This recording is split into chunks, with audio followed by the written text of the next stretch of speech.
ठाणे शहरामध्ये महानगरपालिकेच्या वतीने पोस्टर्स, बॅनर्स आणि बेकायदेशीर फलक हटवण्याची मोहीम काल राबवण्यात आली.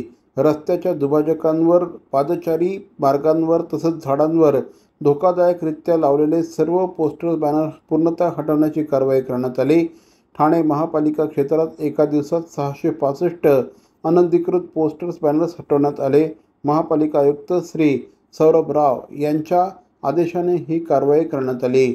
या मोहिमेअंतर्गत शहरातील पोस्टर्स हटवण्यात आले. नौपाडा प्रभाग समिती 76, कोपरी प्रभाग समिती 54, वाकळे इस्टेट प्रभाग समिती 55 अशा पद्धतीने हे बॅनर्स हटवण्यात आले. ठाणे शहरातील भवानी ज्वेलर्सची प्रति ग्रॅम केवळ 250 रुपयांची घडणावळ सोने, चांदी, हिरे आणि प्लॅटिनमच्या आधुनिक आणि पारंपरिक दागिन्यांचं विश्वासार्ह दालन. Bhavani jewellers, ice factory, Talao Pali, station road, Thane आणि कल्याण लाल चौक येथेही भवानी ज्वेलर्स.